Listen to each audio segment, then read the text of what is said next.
Okay, welcome back. And for this week's episode of It's No Secret, with special guest today, Chief Vail of the Barre City Police Department. Uh, Super excited and happy to have you here. I, I'd have you in every week if we could because there's so much that we can talk about. Um, so much going on right now, and we know that a lot is going on in the community, and there's a lot of questions and a lot of even aggravation and grumpiness by a lot of people right now with not understanding a lot of things. And so I'm super happy to have you here to talk to us about this and to explain your side of the story a little bit. Sure. So welcome, and thank you very much for joining us Thanks today. for having me. Yeah. So let's start right out of the gate with something that you and I were just discussing, and that is the recent uptick in crime. Mm-hmm. And for me, I really strongly feel that this uptake comes a lot from the lack of services. Since the flood, we lost Turning Point right here in the city. A lot of the groups also stopped because of no place to meet. And then up on the hill, Central Vermont Substance Abuse has shut down. And so a lot of people receiving services sometimes on a daily basis. The groups that were running 3 times a week and things like that have stopped. And then you add the stresses of the holidays and things that also sometimes drive those depressions and anxieties, and then you more crime is happening. A lot of people aren't receiving the services right now that they necessarily need because they just aren't available. Right. And I feel that that's why we're kind of seeing the effects from that right now. Mm-hmm. I don't know how you feel about that, but it definitely has changed. I think it plays a major part in that. Mm-hmm. There's a lot of factors that go into that. For instance, before we went live, you and I were also talking about a little bit about the criminal justice system and the court Mm-hmm. system. So when you look at things like recidivism, and normally when people would go to a court hearing and they would get, various services that they need or they may be incarcerated, with the big push for bail reform and those sorts of things, a lot of the times the folks are right back out on the street again. Right. So if there's real, no consequence of, gee, I just, I committed this crime and now look at me, I paid $100 bail and I'm back on the street to do what I was just doing. Exactly. So that does play a part along with those lack of services to help the individual's addictions or mental health, and the economic services as well. They all play a role in this. Economic services and as well. And when you say that, we mean when we talk about that, we also know a lot of people lost their homes during the flood. Absolutely. And we already were in a situation where we didn't have homes enough for a lot of people. Correct. And so we were already dealing with that. And now we're going into the winter months and add the stresses to that of how are people surviving. Right. And that, again, that affects their mental health status. Trying to figure out where you're going to live, especially if you have children. The unhoused children rate here, in Barre is pretty high, and it's very saddening. My wife works at the school, and that's a sad thing. So that can affect one's mental health, and especially if you're recovering from any addictions you may have had. There's a great chance you could relapse without those services there to guide you through. Mm-hmm. And we are seeing a lot of relapse and a Correct. lot of overdoses. Yeah. The numbers have increased significantly just over the last few months. Right. And I know that the city was working on a campaign to get some Narcan out into the public. I know Joe Aldsworth was working on that. Yeah, we have the Nalox Box program where they're going to be strategically placed, probably like one at Aldrich Library and some other places in the city. And that's great to have that available. Mm-hmm. And you do work, I know the city works hand in hand with the Vermont Prevention Coalition and the ED, and you guys are really on this. You're all on the same page, really trying to work together in this fight. It's not, and that's what it is. It's a fight too. It's not going away. Yeah, and we're blessed to have. We have a Turning Point recovery coach that works with us at the police department. He rides around a couple times a week. We also just got our mental health clinician embedded position back. Not that we lost the position, but we lost the individual. She had moved on. So now we got another one that works between us and Montpelier.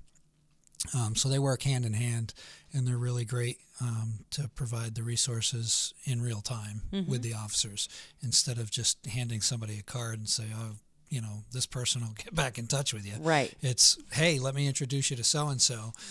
They want to talk to you. Is that okay? And they're right there. And our Mark, our recovery coach that's been with us, he gives us updates on how many contacts he's had. And he's had quite a few when he's with us in the recapitulation report. And he has quite a few success stories where folks have actually, engaged in recovery services because of him being there in the moment.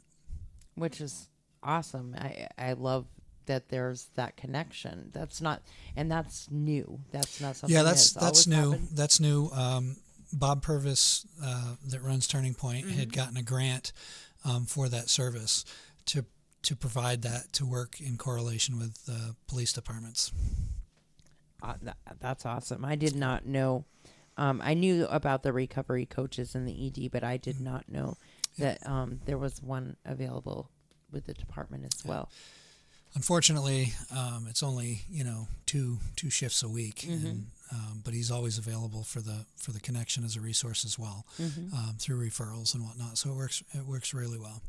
And when it comes to the addiction community, this isn't something new for you. No. When in your previous job, I know Dottie Moffat, my dear friend Dottie, always spoke very highly of you and all that you tried to help with and educate and change and do in your community. And I see you doing that here now. Yep. You've implemented quite a few things since you've come. We're always trying to educate the public and find new ways to get those resources out. I don't know if you've heard about the CIT program that Montpelier had spearheaded to bring to Washington County. I have not. We had that in my previous life. We had it down there, and that's up here now as well. And that's the crisis intervention team training, and that's a mixture of not only mental health resources but also addiction and recovery resources. And my goal is to get everybody, including dispatch staff in my agency, trained in that. It's going to take a couple of years, unfortunately, because we can only offer them, 2 or 3 times a year, and it's a week-long course. But so far, I've gotten 3. We've had 2 classes, and I've gotten 3 folks through that. 1 dispatcher and 2 officers. Do you feel like it's well received here in the community, and that you're supported well when you try to do these things? Yeah, absolutely. Because there's a great need, and why would you turn away an open hand in a time of great need? Right. Exactly. Well, sometimes we all know that funding for these things isn't always easy. And a lot of what we try to do is grant funded, and it's great to be able to receive those grants to push forward a lot of these programs. I always feel like if we're going to put money anywhere, it should be with you all. It just, we need that to happen. We complain about so many things and what we have and what we don't have. We could be doing a lot more if we were investing more into you. And so I hope if we ever get to a situation where the grant didn't quite make it, that the city says, yeah, that's worth doing. Unfortunately, in when you talk budgets, Yeah, and money, I know. Public safety is always, it's expensive It is. to keep a community safe. And you look at some of the smaller towns that may not have a full-time police department or a full-time fire department, and I understand that, but you have to fund in those programs, or you can't really complain about and if you don't, a lack of service. I'll say it so you don't have to. If you don't, you can be Burlington, and you can be in really deep shit trouble right now with all too much stuff happening. Right. I mean, it's crucial, and I don't ever want to see that happen here. Yeah, absolutely. And continued education is key because it changes constantly with the addictions and the new drugs and the who's on the streets and where are they coming from, and what is this new drug being brought in? What is it being brought in? Literal. I see all kinds of new things here and there, baggies or little rubber containers on the ground or something that some little kid is, that's a Super Ball. No, that's not a Super Ball. That God knows what that had in it. Yeah. Don't touch it. So many things that you literally have to keep up with on a daily basis of knowing what's going on. Right. And a lot of that, again, going back to the funding piece, a lot of that requires training for the staff as well to keep up with all of that. Yeah, just the recognition alone. Absolutely. Yeah. And then, and you have the dog. We do. Canine Mike. Who does an amazing job. Yep, and especially lately. I mean, I didn't realize how much he's shared. That resource is shared as well. Like, he really does his job. If he gets called a lot to duty. Yeah. So as it was mentioned in, I think what were you referring to in the council meeting where he had talked about the stats and also talked about his call outs for not only our agency but other agencies. Not every agency has the luxury of having a dog because, again, you go back to funding. It's you got the expense of the dog. The dog has to have its own car. Most officers share a cruiser depending on what shift you're on. You could share one with the night shift or the day shift and the second shift, but Canine Mike and Corporal Gaylord have their own car. He gets to take it home. So that's one car in the fleet that's just his.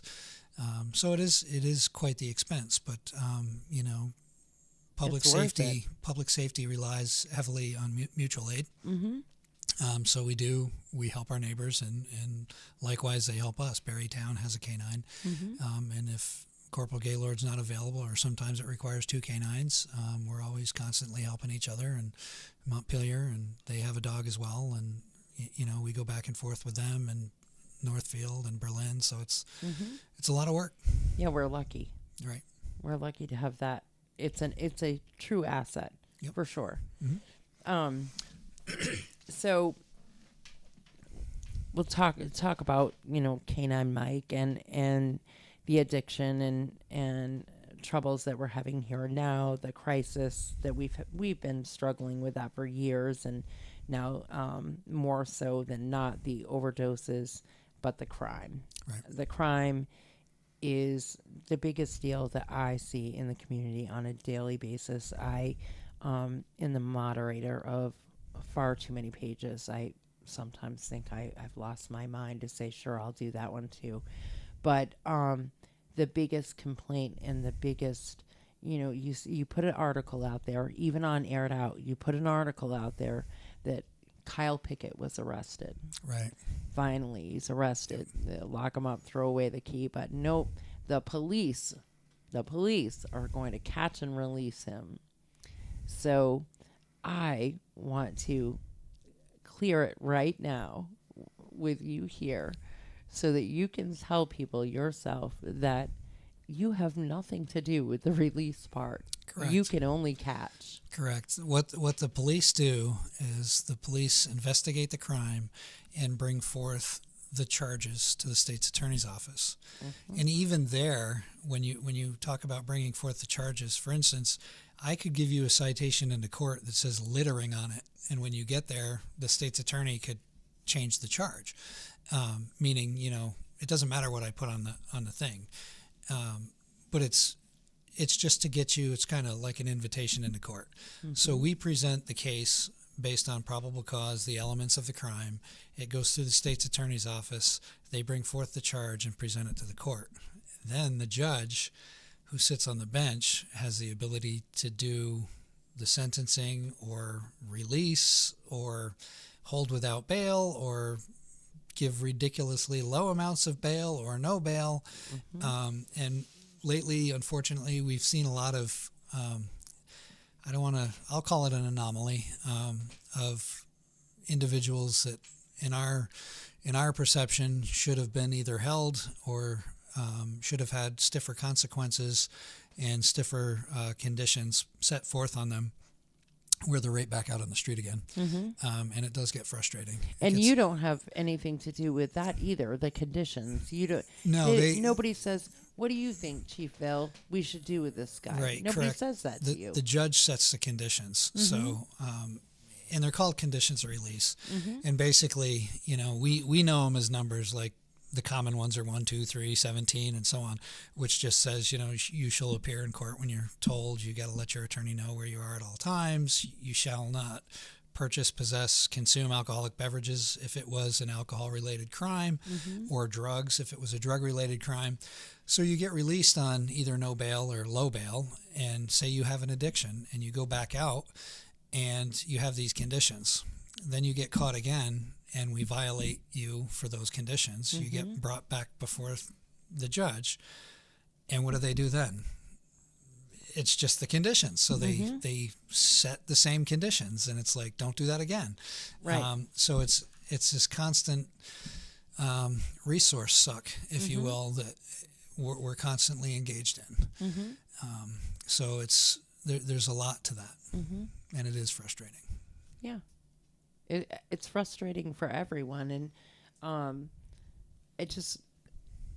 I understand that it's frustrating, and I can't imagine being in your position, nor would I ever even remotely want to be a police officer. I can't. What possesses you to think that you want to be put through all the hell that we're all willing to put you through? I don't really know. Like, you must use sainthood or something. I'm serious, because I just would not do it. I can't imagine. I don't, like, what possesses you to want to torment yourself on a daily with this, but for real. But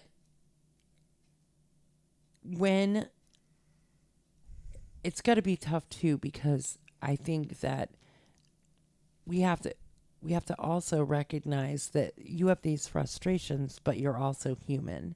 Mm-hmm. And I have met some incredible officers who I have a lot of faith in, admiration for, respect for, and confidence in. If I have something going on, there are certain ones that I will contact. Mm-hmm. I'll say, this is happening or that's happening, and I need help. Mm-hmm. And, I recently went through something with my son, and for me, Randy was who I wanted to talk to. That's who I've always talked to. He knows my son. He knows him well. They've had a lot of interaction, unfortunately, but that he was the piece of the puzzle that I needed to have work at the moment. And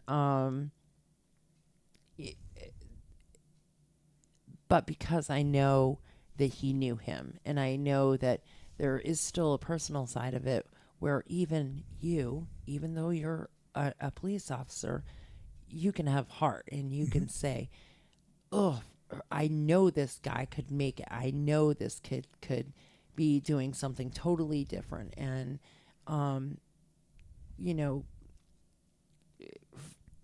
fucking, hey, Craig, why? I can't believe you've done this again or whatever. I mean, I've heard some of the officers do that because they do know it's not, you're not out there to do this because you want to make somebody's life hell. Right. And sometimes it's hard to see that side of things too, that you're trying to keep everyone safe, everyone, even the person committing the crime. You're Correct. just trying to keep everyone safe. Yep. And so I think that goes unseen a lot too. That Right. And what a lot of people don't think about is the officers' mental health as well. And with the, everybody's heard the 21st century policing. One of the big things is officer wellness.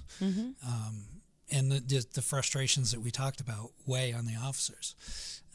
So yeah, it's kind of humanizing the badge, if you will. yeah, which we should do more of on a daily basis, and we should have more check-ins with you. We should have more, not just here, but on a city level and council. And I feel like you should be checked on more. Like, do you have everything that you need? Are your officers getting the support that they need? What can we do to help make it better? Because what we do helps you do your job better, and we should be doing that. Right.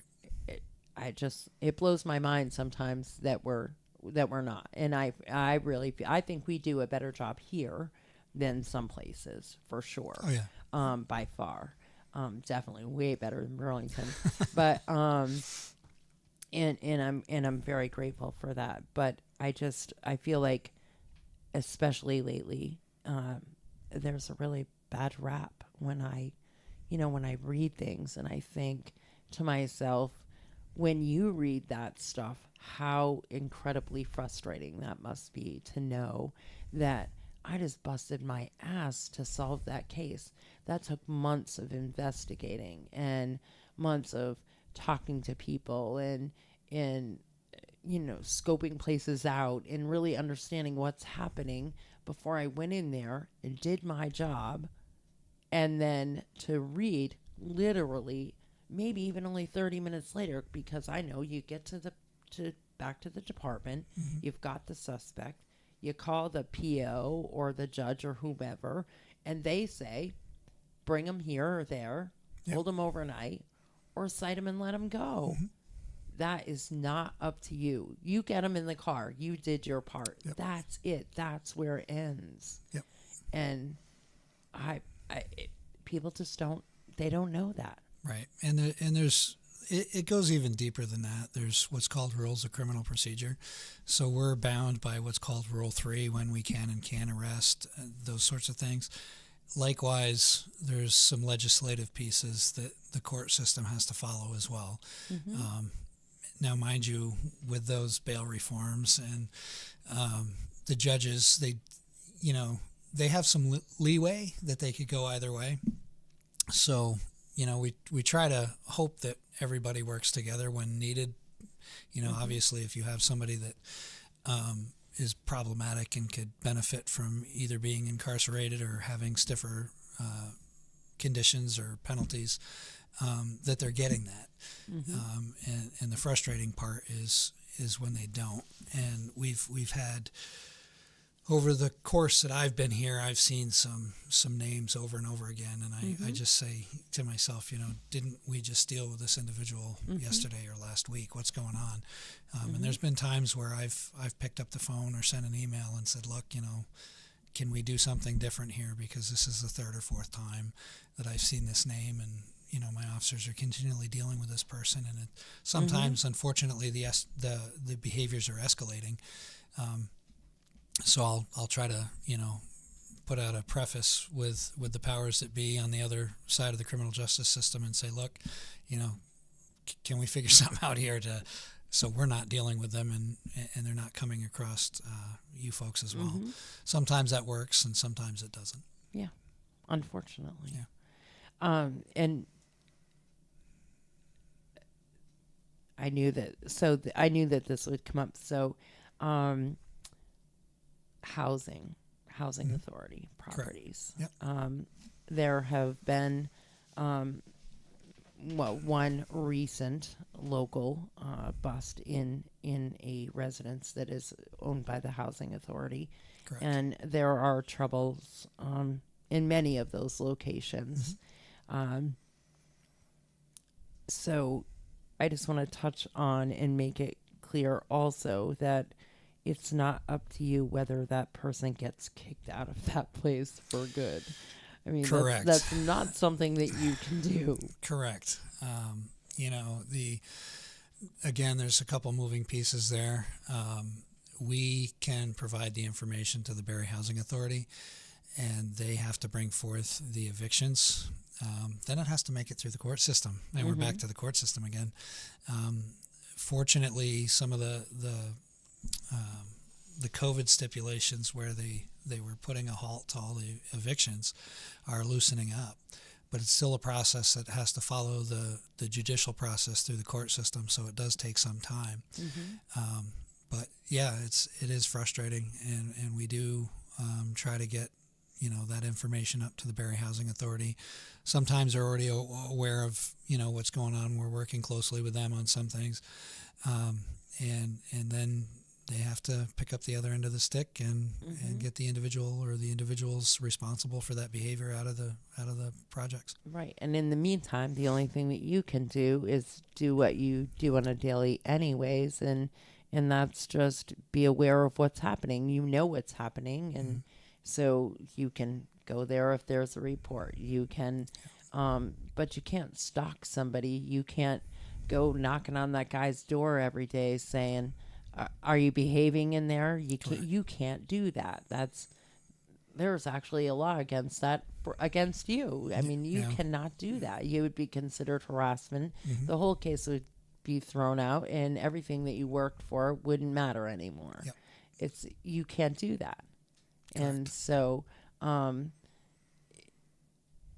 what is funny to me when that kind of mentality comes into play is if you did do that, all hell would break loose then too. People would be like, he can't do that. That's harassment, that's stalking. Just because he has that badge, he thinks he's this, he thinks absolutely. He's that, and he could do this, but he can't. And it would be a whole different story if you did it. But when you're not, because you can't, you're a villain then too. Yep. And we're the necessary evil. You are. You really are. You're the necessary evil. And do you think, is there any way to bridge that? Do you feel like someday we could get to a point where you are not the evil and the necessary? Well, I mean, we continually attempt to bridge that as a profession, and a lot of that goes back to changing a lot of the way we respond. For instance, with the mental health crisis, it used to be the officers would just go and deal with the crime, and that's all they would deal with. Now we have the mental health clinicians that go out with us, and when we can get those individuals the resources, we do. So as a profession, we have been working to bridge all of those issues, to be a community partner, if you will, and that's what it's all about. And you bridge with trainings, which you correct have been doing, yep. And you brought some of those trainings and ways from your old department here to the city, correct? Yes. Yep. And you've implemented. Yep. Montpelier has, like we were talking about, the CIT training. Montpelier spearheaded it up here. In my former agency, we spearheaded it down there. So it was great to see that they were working on that here when I got here, and that kicked off. We've done 2 classes so far, and that's called Crisis Intervention Team Training. It's based out of the Tennessee model, Nashville, Tennessee, where it started, and it's a great program. It brings together all the resources, and it talks about different methods of response to handling the situation. Because you could have a situation where, yes, there is a crime, but there's also an underlying mental health issue that's at the root of that crime. or that disturbance that's happening. So you can't just overlook that and come in and try to put a Band-Aid on it. You have to fix what's actually going on. One of the other programs we had, and I haven't brought this up here yet, was called Bridges Out of Poverty, that we had done down where I had come from.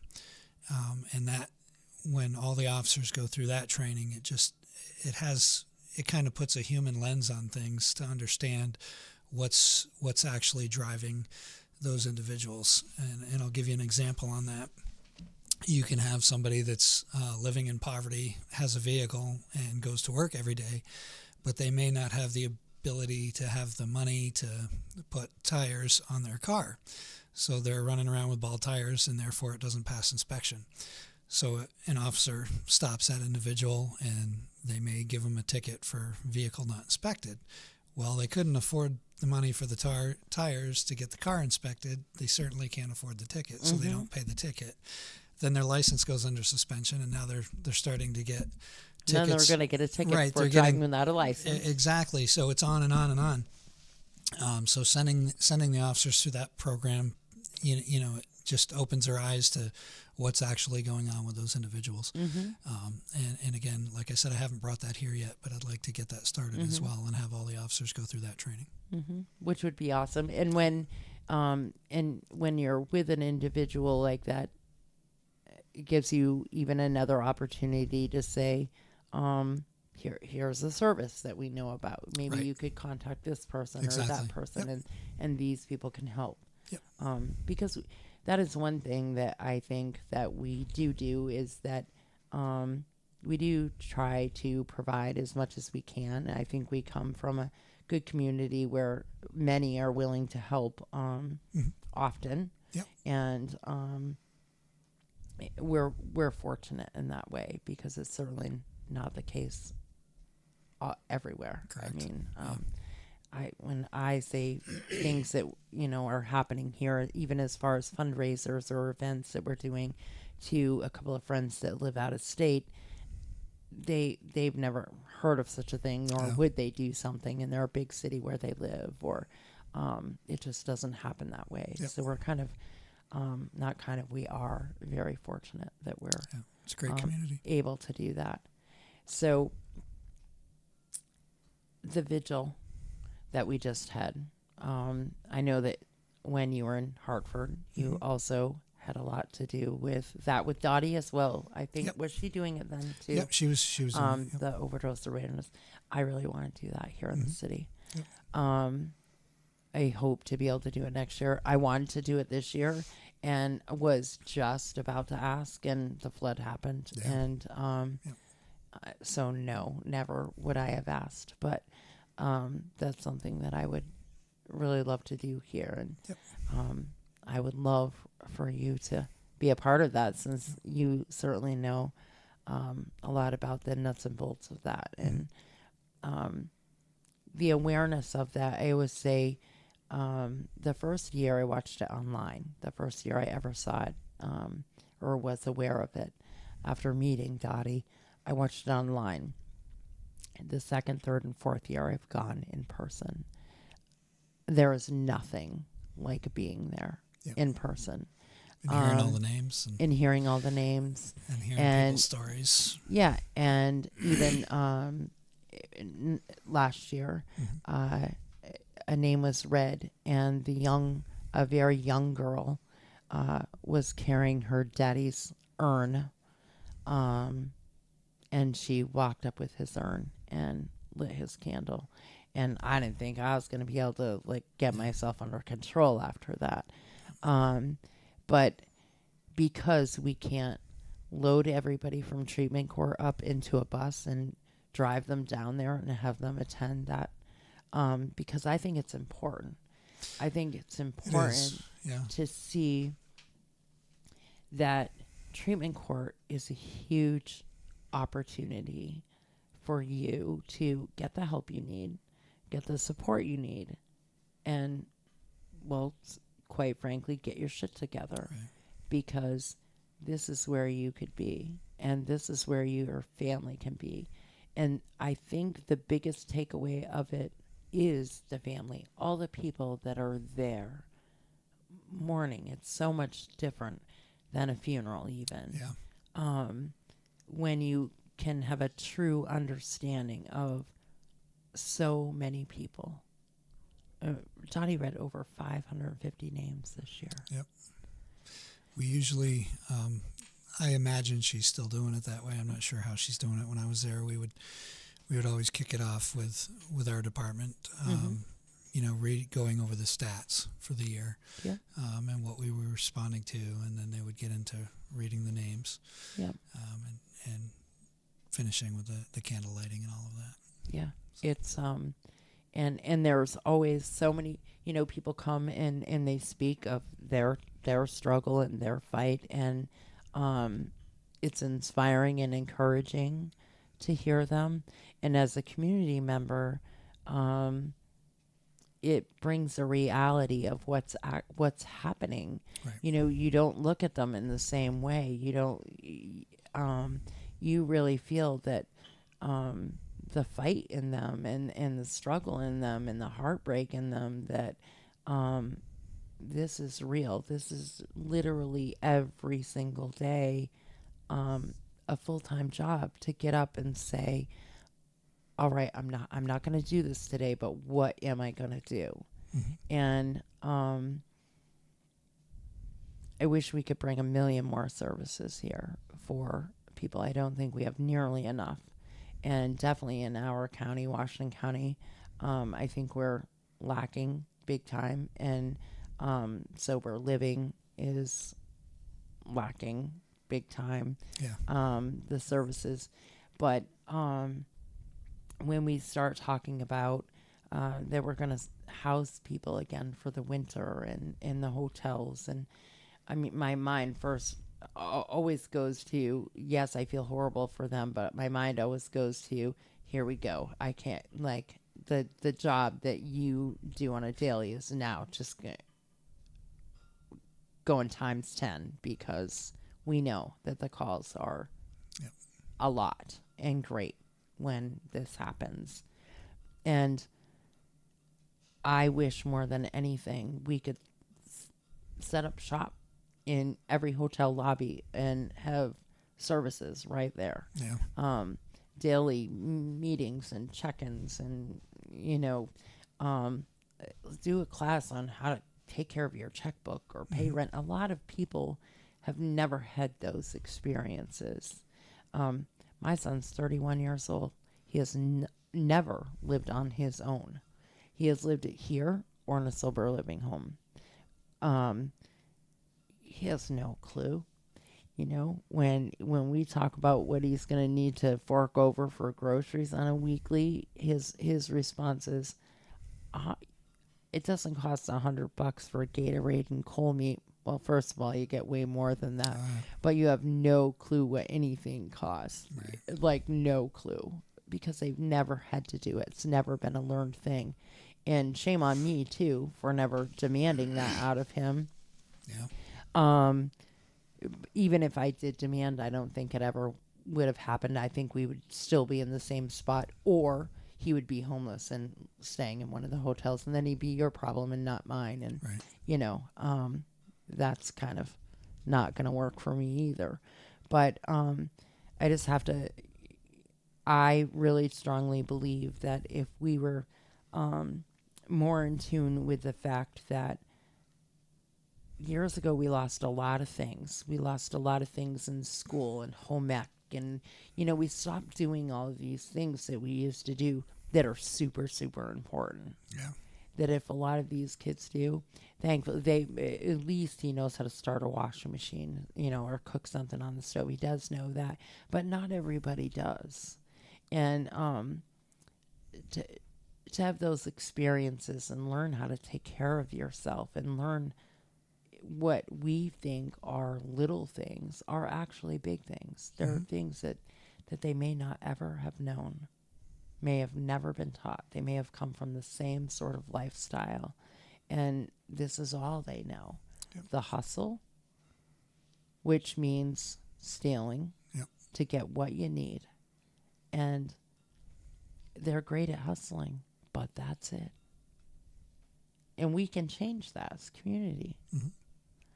And but we hear a lot, not in my backyard. I don't want that sober living in my backyard. I don't want that rehab happening in my backyard. It is in your backyard. Yep. Already, but in a real shitty way. So what are you going to do to make it in a better way? Mm-hmm. You can either have control of the situation or not. And I don't know if you think, but do you think we can ever get there? It'll be a long uphill struggle, if you will, but I think, we can continue to do the things that we are and bring in new things and new resources to try to get to a better place. Mm-hmm. This is my 34th year of doing this job, so I've seen a lot. Wow. And some of that has changed. Some of it's gotten worse. Some of it's gotten better, depending on, what the area of issue that we're speaking of. So yeah, it's a constant battle, but we just got to continue fighting that battle. Mm-hmm. Well, I certainly hope that we can get there at some point, and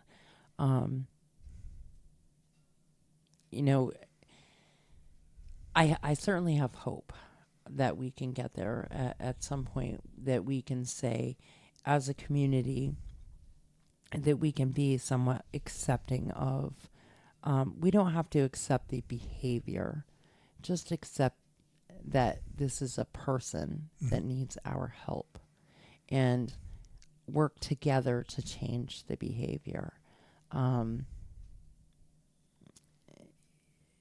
Sometimes the answer seems like, we're going to beat you into the ground, ground you for life, all of these repercussions. And repercussions are good and they're needed, but they're not the only piece to the puzzle. Because even if somebody finally went to jail for 3 years and they served their sentence for what it is that they did, if they come out in the same exact situation where they have no one, there's no services, there's no sober living, they still have no idea how to have a checkbook, they have no idea how to do a job interview, no idea how to fill out a rental application, have never rented, so they have no the only thing they have is a rap sheet. Right. What happens? They go right back to it. Exactly. And I'll make a plug here for Sarah Winters and her COSA project and the transitional housing. Mm-hmm. And that's exactly what that's designed for, is to reintegrate individuals from corrections back into society without just letting them go out the door. Yeah. She's actually on my list of... Yeah. I would love to have Sarah. I know her. I've known her for a lot of years. Our kids went to school together. And I would love for her to come in and explain the program and what they do and how they do it and why.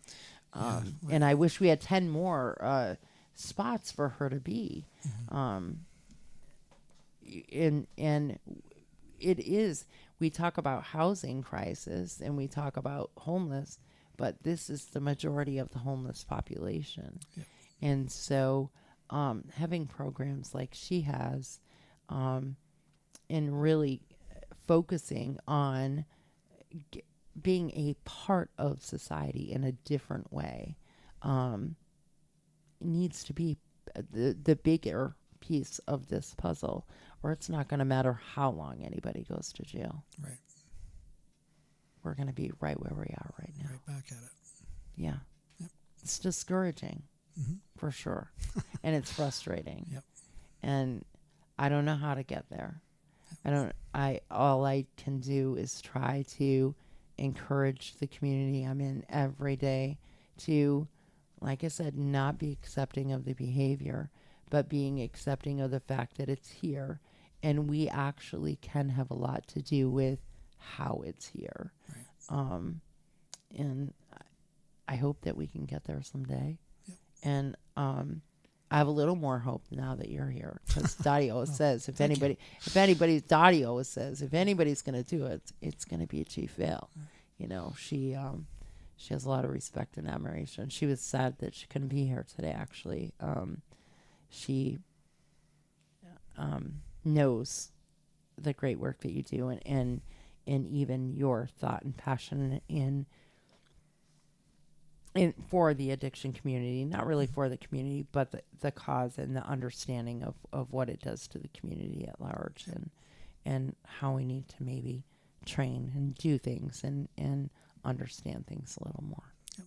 Yeah. So, well, thank you a million times for coming in. Not a problem. As Thanks always. for having me. And I hope you'll come back again and talk. I love that you're able and willing to talk about the fact of the differences between court and police work. Yeah. That because there is a big difference. Oh, yeah, absolutely. You do the best you can on a daily, and so do all the officers. And you can only do so much, and then your hands are tied. Yep. And sometimes even Chief Vail gets as pissed off as we do.